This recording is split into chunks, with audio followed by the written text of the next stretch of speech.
My name is Somayeh Aghnia, and I am an educationalist, a technologist, and an entrepreneur. So I sit in that triangle. And I have co-founded a few tech businesses, and the most recent one is London School of Innovation, which is in the process of getting degree awarding powers and become a university.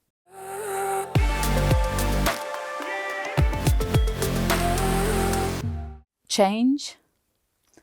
And the reason behind that word is when I look at my career, there was no point in time that I could have imagined what my career is going to be in a year time or what I would be doing in a year time. So it kept evolving and changing.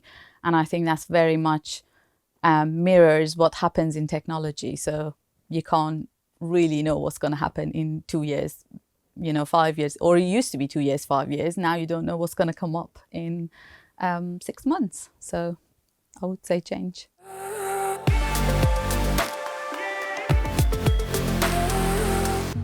That's an interesting one because I did not want to come to the software and to the technology because I wanted to work with animals. I wanted to be a vet. I still love animals. I wanted to study physics. I wanted to be a lawyer. So I always moved between science and humanity subjects, if you like.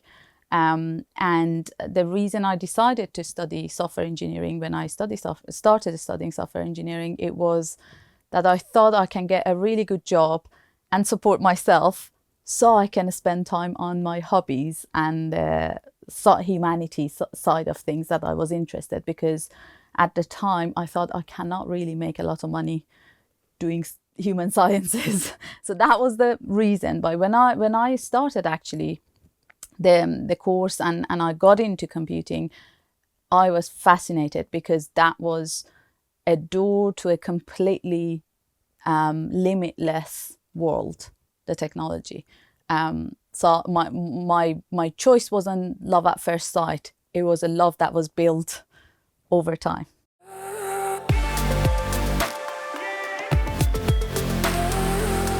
If I am going to pick one, is what we did early in setting up the business when we had the problem of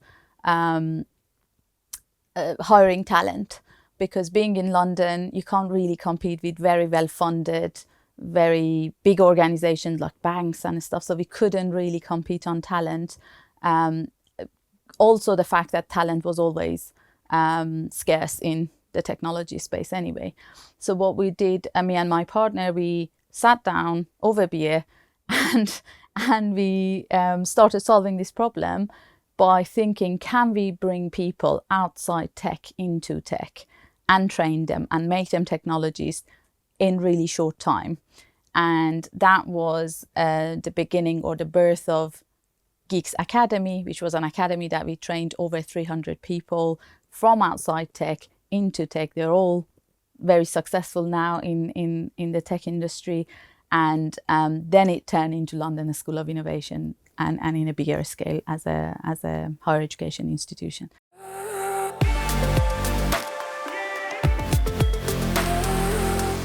For the biggest difficult decisions I would highlight some of the decisions that we had to make during COVID, going all remote, then bringing people back, like trying to do something to keep connecting with them and support them at the same time as you're trying to figure out what's going on in the world. So I would say that was throughout the last 20 years of my career.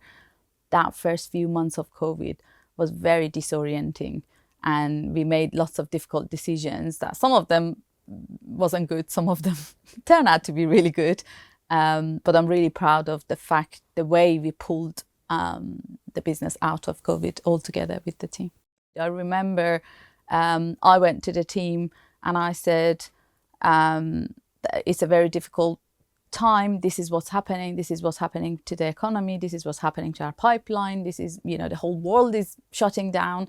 So I have no idea what we're going to do. I have no idea, like in a month, are we going to be able to even pay your salaries or have a business or not? Everything is going to be shut or not. We have to see how the world responds.